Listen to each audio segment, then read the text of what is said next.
moto rouge fait 77 chevaux et la moto verte fait 77 chevaux. Elles ont toutes les deux de nombreux points communs, notamment celui de vous coller la banane dès que vous montez dessus, que vous pressez le bouton de démarreur. Vous êtes bien sur la chaîne YouTube de Moto Magazine pour ce face-à-face improbable entre la Ducati Hypermotard 698 et la Kawasaki ZX4RR. Et pour en parler, je suis avec Romain. Merci Romain, merci d'être avec nous. Merci Philippe de m'avoir invité. Romain a plein de choses intéressantes. D'abord, c'est lui qui possède le Peugeot Satalis 250. Il y a un mec qui a acheté ça en région parisienne et c'est lui. Et il se déguise. Là, tu mets une cagoule quand tu roules avec pour pas qu'on te jette des cailloux. Oui, bien sûr. Oui. Je fais comme ça à chaque fois. Comme ça, on me reconnaît pas du tout. On s'en connaît pas. Et Romain, vous le connaissez peut-être aussi. C'est lui qui tient le bistrot et le resto Les Longs Quartiers à Montreuil, dans la rue d'arrière de Moto Magazine, de la rédaction. Et c'est un peu notre cantine. Oui, c'est vrai. Je vous vois assez souvent. Et puis, et vous êtes tous très sérieux à chaque fois. Voilà, c'est un peu notre cantine. Et puis à force de parler de moto, parce que tu es passionné de moto, on s'est dit tiens, viens donc faire un tour avec nous. Ces deux motos, a priori, elles n'ont rien à voir. Sauf qu'on l'a dit, elles font toutes les deux 77 chevaux. Elles ont un châssis plutôt rigolo. Elles sont dédiées à te coller la banane, à te faire marrer. En fait, Romain, outre ton magnifique Peugeot Satalis 250, Collector. Une des raisons pour laquelle tu es là, c'est que tu es un peu sur le marché pour acheter une moto. Exactement. Dans la shortlist, il y avait MT10 et on t'a dit Coco, descends un peu tes ambitions. Voilà. Et il y avait aussi une Tuono 660. La Tuono 660, j'aimais bien le look, le moteur qui est accessible après un Satalis 250 justement. Et donc voilà, et puis Philippe m'a proposé de tester une Kawasaki ZX4RR. Et voilà, c'est plutôt la banane, comme tu dis. Alors déjà, deux questions. Question numéro 1, 77 chevaux, c'est beaucoup, c'est trop, c'est le bon calibrage, c'est quoi au niveau de la puissance? Comment tu appréhendes ce niveau de performance? Avec mon expérience de Satalis 250, je trouvais que c'était un peu puissant, mais après quelques petits tours, ça se conduit très facilement. Quand on reste à 6-8 000 tours, c'est très accessible. Et après, c'est sûr que quand on commence un peu à tirer sur la poignée, après, ça décoiffe un peu. Ça décoiffe un peu. La 400, tu la trouves suffisamment performante? Tu n'as pas trouvé ça, je dirais, creux, ça n'avance pas, ça marche déjà largement assez? Ah non, pas du tout. Non, c'est vraiment plaisant à conduire. C'est puissant, c'est léger. Il y a rien à dire sur ça, sur la puissance. Sur la puissance. On t'a découvert aussi quelque chose qui est le shifter, tu connaissais pas, le fait de pouvoir rester gaz à fond et monter les rapports ou debout sur les freins et les descendre sans toucher à l'embrayage. Qu'est-ce que tu penses du shifter? C'est un gain de temps, c'est très agréable, pareil en ville ou même sur l'autoroute pour passer les rapports très rapidement. Je sais pas qui c'est qui a inventé ça, mais bravo à lui. C'est Valentino Rossi, je pense, ou quelqu'un dans ce genre-là. Bon, c'est italien comme dame. Italien. La position de conduite, tu la trouves sportive, radicale, suffisamment confortable? C'est confortable. Au démarrage, j'étais un peu trop près de la carrosserie. Je me suis un peu éloigné sur le siège et c'était encore plus agréable. La conduite est très bien. De toute façon, pour mon gabarit, je fais 1m74. Je trouve que c'est vraiment une moto qui est bien taillée pour ma taille. Y a pas de, j'étais pas sur la pointe des pieds. D'accord. Est-ce qu'il y a un plaisir à aller tirer les rapports jusqu'à 12, 13, 14, 15 000 tours? Bien sûr. Quel genre de plaisir? Raconte-nous ça. C'est le moteur qui explose. Quand on voit l'aiguille qui commence à... Enfin, pas l'aiguille, mais quand on voit le compteur qui arrive près du 15 000, déjà le bruit devient de plus en plus aigu, de plus en plus addictif, quoi. C'est presque comme une drogue, de toute façon. Donc, et j'ai réussi à les faire tout à l'heure, en fait. Oui, il fallait. Tu m'as dit non, ce matin, tu m'as dit ouais, je me suis arrêté à 13 000. Je me suis arrêté à 13 000, mais là, non, j'ai... 14 800, après ça tremblait. Ça tremblait un peu à 14 800. En tout cas, elle est faite pour ça. Moi, cette moto, ça me rappelle un peu ma jeunesse. Alors, pas la ZX4RR comme ça, mais les 4 cylindres japonais qui prenaient justement plein de tours, les 400 bandits, des motos comme ça, qui nous faisaient rêver. Certaines étaient réservées au marché japonais, on ne les avait pas en Europe. Mais justement, tu avais ce côté, le désir d'avoir l'objet auquel tu n'as pas le droit. Ils ont toute une grande. En termes de technologie, c'est hyper sophistiqué pour prendre ces régimes-là. L'air de rien, c'est qu'une 400 cm3. Tu as quand même un niveau de performance qui est assez étonnant. Tout à l'heure, sur une partie allemande, si tu insistes un peu, on se retrouve vite à 180. Enfin, tu vois, ça fonctionne quand même bien. Et en châssis, c'est super équilibré en fait.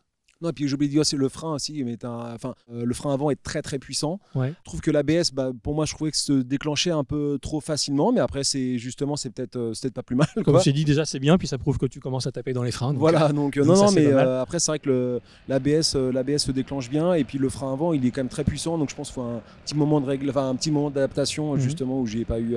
Au démarrage, c'était logique, mais c'est très plaisant à conduire, et mon choix va être très dur. Au niveau du look, ça te parle, une Ninja comme bien ça? sûr, ouais, bien sûr, c'est magnifique. Hein, Ouais. c'est racé, on voit que c'est une moto qui a de la gueule, qu'il faut taper dedans, ça c'est sûr. Hein, voilà. Autre découverte aujourd'hui, on t'a fait découvrir le gros monocylindre, c'est Ducati. Ouais. Qu'est-ce que tu en as pensé? Au départ, très perturbé par la légèreté du guidon, quoi, parce qu'en fait, par rapport à la ZX4, c'est très léger. Mais par contre, force avec un peu d'habitude, c'est encore plus puissant. Quoi. Alors la légèreté, elle est réelle, hein, ça fait 151 kg, là tu es à 189. On pourrait peut-être regretter que la Kawasaki ait un cadre en acier, alors qu'à l'époque, les 400 japonaises, elles avaient parfois des cadres en aluminium, on aurait pu gagner un petit peu de poids et puis un petit peu plus de rigidité. Mais c'est vrai qu'une quarantaine de kilos d'écart, plus la géométrie, plus un grand guidon, en termes d'agilité, déjà ça c'est agile, mais ça c'est super agile. Ah ouais, là c'est même au départ un peu trop agile Ouais. par rapport à la ZX4. Après le couple il est impressionnant sur la Ducati. Et là justement c'est ça où faut rester un peu dans les tours, mais après c'est vrai qu'on est un peu en bas régime. Troisième ça repart du tonnerre. Et avec les réglages que tu m'as fait tout à l'heure, c'était bien parce que je pense que si c'était réglé en mode super protection connard, wheeling, c'est ça. super connard comme tu dis, Ouais. je pense que ça peut monter. Non, on a laissé un petit peu d'anti-bling, un petit peu de contrôle de traction, on a laissé un petit peu de sécurité là-dessus. Le monocylindre, c'est un moteur qui te parle. Le côté couple instantané, mais en même temps manque de souplesse par rapport à ça, qui est d'une souplesse absolue. C'est sûr que en ville, le moteur tape un peu. Enfin, c'est vrai que le piston tape un peu comparé à la ZX4 où c'est vraiment plus agréable, plus doux, entre 6 à 8 000. Hein. Après, c'est sûr que la souplesse de la Duca, elle est quand même plus agréable. Je pense que c'est un peu moins approprié, le moteur est un peu moins approprié pour faire de la ville pure tout le temps. Quoi. En termes de châssis, de freins, d'agilité, de pneus, etc., tu as trouvé des limites ou alors ça tient tellement la route que pour aller sonder les limites du truc, il faut déjà être... La Duca, je pense, tient beaucoup plus la route. Était beaucoup mieux réglé, je trouve. Sur la Duca, il est moins agressif d'un coup que sur la ZX. Ouais. La ZX, faut vraiment le connaître, je pense. Faut s'adapter. Que là, sur la Duca, direct, il n'y a pas eu de problème. Moi, j'ai pas fait d'à-coup. Et je me suis pas laissé surprendre par le frein avant. D'accord. Mais voilà. Pareil, au niveau du look, ça te parle aussi ou moins? Je suis un peu moins super mode comme ça. Ouais. Voilà. D'accord. Je suis un peu moins. Après, c'est vrai que ça, c'est. Après, voilà, il y a un habillage, c'est pas pareil. Mais ça, c'est juste mon avis personnel. Est-ce que la Tuono reste en haut de la shortlist ou est-ce que ça vient de changer? Alors, on va parler tarifs, 9 599 pour celle-ci, sachant que tu as une version moins équipée qui est un peu en dessous de la barre du 9 000. Là, tu es à 12 790, en sachant que c'est le modèle de base et que tu as une version plus déco, un peu plus équipée, qui est à 1 000 € de plus encore. Donc ça commence à faire un budget. Hein. Après, Tuono, c'est pareil que la ZX, je crois, c'est vers les 8-9. Une Tuono, je crois que c'était à 10 000. Ouais, 10 000, c'est ça. Ouais. Bon, tu es à 9 000 quelque chose. Ouais. Là, oui, ça commence à... Ça cogite. Ça cogite beaucoup. Ouais. D'accord. Duca, je pense pas que j'irai parce que je pense qu'il faut quand même avoir un peu d'expérience, être un motard déjà un peu averti quand même, mais avec de la pratique, c'est vrai que la Duca, je pense qu'on s'éclate plus avec. Moi, je pense pour avoir roulé un peu avec les deux, je pense qu'il faut un peu plus de métier pour tirer la quintessence de ça, sans même parler d'aller sur le style de conduite supermotard où tu arrives en glisse, tu repars en roue arrière, enfin tu vois, ça c'est carrément un autre univers, mais rien que sur un usage, comme on a fait tout à l'heure sur des routes sinueuses, c'est tellement vif. Tellement léger de l'avant et puis ça déboule vraiment fort, l'air de rien, que je pense qu'il faut un peu de métier pour être sûr de rester sur ses roues. La Kawa est plus facile à cerner déjà parce que si t'es pas entre 13 et 15 000 tours, je vais pas dire qu'elle avance pas, mais l'air de rien, pour rouler vite faut le vouloir, alors que là c'est quand même beaucoup plus facile. Oui, c'est vrai que, et puis tu as une forme de souplesse générale, de suspension de châssis, etc. Tu as de la rigidité, mais c'est une moto qui pardonne en fait, en termes de trajectoire, de tenue de route, etc. Oui, il faut être un peu plus chevronné quand même, je pense, pour voir toutes les possibilités de ce petit engin. On t'en donne une, tu repars avec laquelle? La ZX quand même, parce que plus tu roulais avec la Ducati, plus le rapport de force commençait à... Au démarrage, c'est vrai que j'étais à 80-20 sur la ZX. Après, la Duca, je me suis dit, bon, ouais, puis après on refait 70-30, 60-40. Je reconnais que je préfère la Ducati. Je pense, je repartirai avec la Duca pour la moto entière. Après, pour le côté plutôt un peu plus sécure et puis et si on veut se faire plaisir dans les tours envoyés, je prendrais celle-là. Donc écoute, j'ai pas de choix, donc il va falloir que je prenne les deux. Je suis désolé, c'est comme ça. Écoute, on va te faire un paquet cadeau. Avec grand plaisir. Et puis voilà. Veux-tu donner ta place à Fred? Avec grand plaisir. Fred, tu as laissé le hamster au garage cette semaine pour, de manière alternée, faire tes trajets quotidiens avec soit la Kawa, soit la Ducati. Déjà, 77 chevaux, c'est suffisant, c'est pas assez, c'est trop, c'est quoi? Alors, pour moi, c'est suffisant. Hein. C'est largement suffisant pour l'utilisation que j'en ai. Pour faire on va pas sur un circuit. Alors, même si celle-là, pour aller sur un circuit, elle est faite les pour. deux, hein, je pense que les deux peuvent. Celle-là aussi, elle est faite pour un circuit. Mais non, 77 chevaux, c'est carrément bien. Sauf que il y a vraiment une différence. C'est vrai que là, on est sur un mono. Et là, on est sur quelque chose qui est, c'est un 4 cylindres. C'est totalement différent. La puissance n'arrive pas au même moment. L'utilisation n'est pas la même. Après, je vais aller tout de suite, je vais aller tout de suite à la question laquelle tu prendrais. Celle-là, évidemment. Ce que tu m'as dit hier, je fais des wheelings sans le faire exprès. Évidemment. Oh, je vais pas dire ça. Évidemment, moi je vais dire que c'est la moto de mes rêves, tu vois. C'est carrément la moto de tes rêves. C'est la moto. Pour moi, c'est la moto idéale. On est à mi-chemin entre les motos un peu trail où on est un peu au-dessus, où tu as une position de conduite qui est beaucoup plus agréable qu'une position crapaud comme la Kawasaki. C'est pas si crapaud que ça en termes de. C'est pas si quand même, sportif. Mais les guidons sont pas trop c'est pas encore des bracelets, mais ça m'a rappelé ma ZX9 que j'avais, quoi. Tu vois, moins la puissance, moins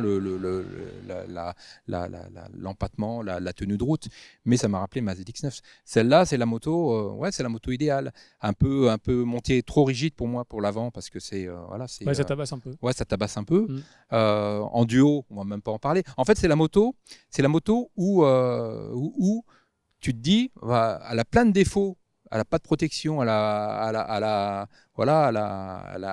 un moteur qui est vif en ville. Je vais pas dire un conductif comme toi. Non, moi je vais dire manque de souplesse. Moi, elle me casse un peu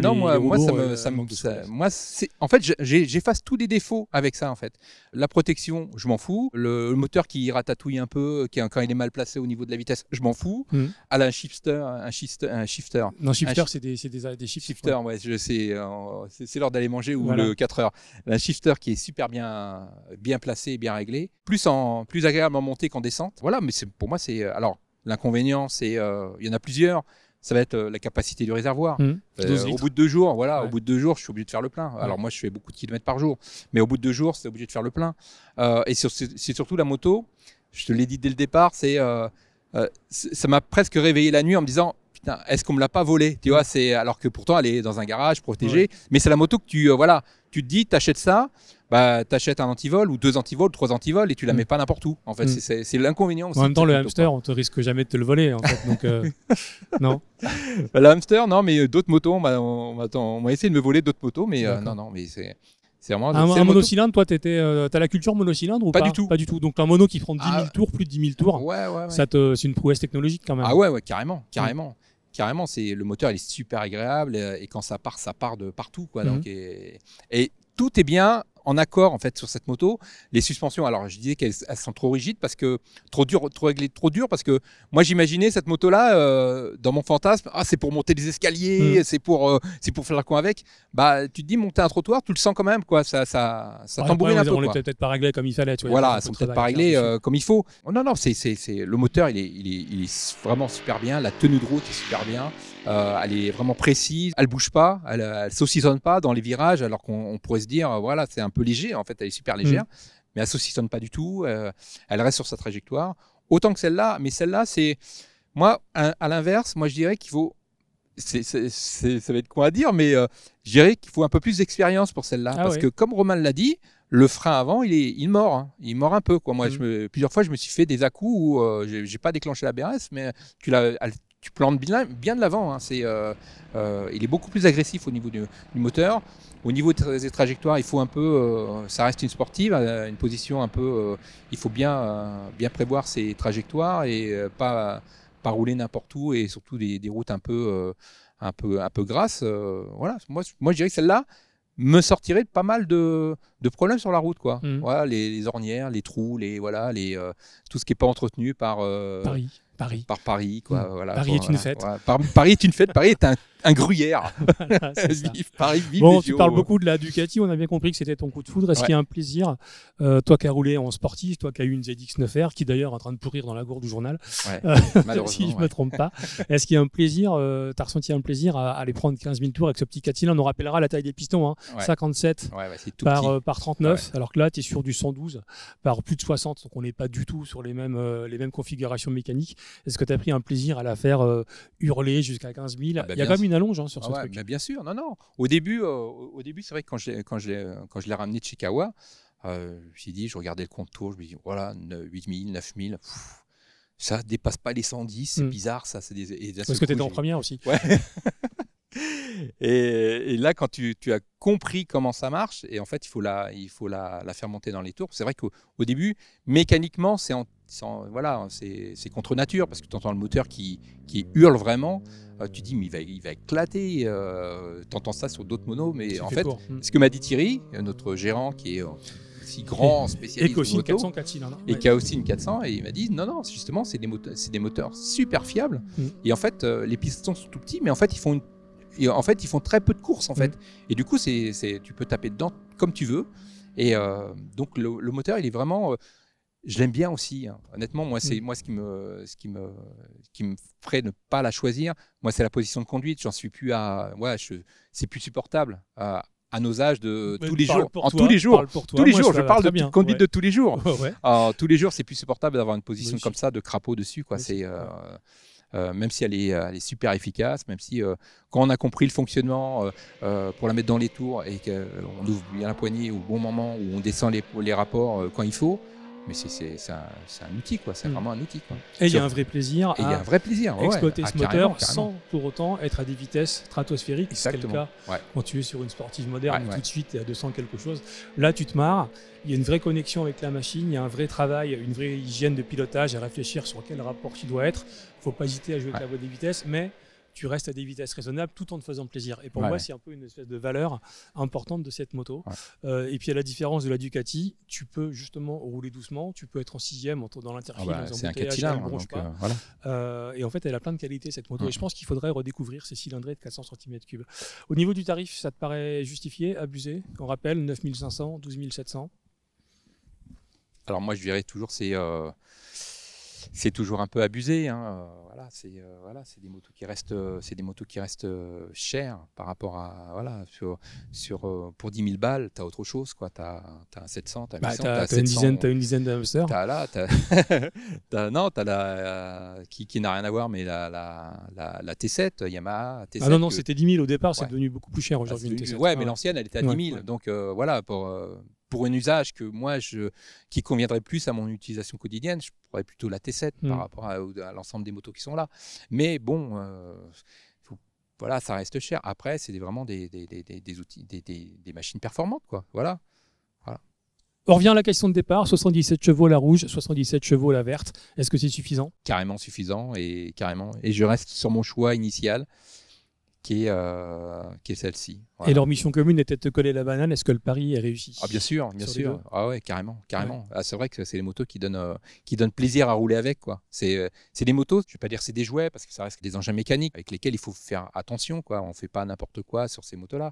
Celle-là, il faut faire attention à sa tenue de route, au freinage. Celle-là, il faut faire attention au moteur, aux à-coups moteurs. Il faut vraiment une expérience, comme tu dis. Il faut un peu plus d'expérience, mais pour les deux, moi je dirais pour les deux, il faut de l'expérience. Voilà, parce que c'est celle-là, pour l'exploiter, il faut carrément, parce qu'au début, on va se faire chier. Hein. À 8000 tours, on va se faire 7-8000 tours, on va se faire chier avec cette moto. Et déjà, il faut la roder. Voilà, il faut la roder. Mais donc il va falloir taper dans les tours, et donc accepter que le moteur hurle, accepter qu'on est à une vitesse, que le moteur il gueule un peu, mais en fait, ça ne correspond pas vraiment à la vision qu'on a sur le compteur. Donc tu as plein de petites adaptations à faire, en fait. Voilà. Merci Fred. Je t'en prie. Donc tu repars avec la Ducat. Je pars avec la Ducat. Ça me laisse la Kawa. Écoute, c'est pas un mauvais choix. Voilà. Merci à Romain qui tenait la caméra. Merci d'être venu rouler avec nous. Tu reviens quand tu veux. On se retrouve au bistrot un de ces jours. Au bistrot, le à la fête de la tien. musique. La fête de la musique. Voilà, voilà. S'il pleut pas. Merci à vous tous. Vous nous dites dans les commentaires ce que vous pensez de ces deux motos. Est-ce que 77 chevaux, c'est suffisant? Est-ce que vous êtes plus la rouge, la verte ou les deux? Ou aucune des deux? Ou une Vous autre. nous dites ça. Nous, en fait, on a pris plaisir à passer une journée et puis une semaine, parce qu'on les a un petit bout de temps, à écumer les petites routes, parce que c'est vraiment des jouets. C'est marrant, c'est fun, Ouais, c'est ça. rigolo. Ouais. Ça roule bien sans aller trop vite. Exactement. Il y a un vrai plaisir de On se fait conduite. plaisir à petite vitesse. En fait, Des c'est ça, sensations ouais. très Et différentes des sensations très différentes. de l'une à l'autre. Ouais. Mais c'est ça la magie de la moto. Ouais. On est prudent sur ça ou n'importe quoi d'autre. Sur un 7 Alice 250, tiens, on est prudent là-dessus. Bisous sur le casque et à très bientôt pour d'autres émissions sur la chaîne YouTube de Motomac. Salut!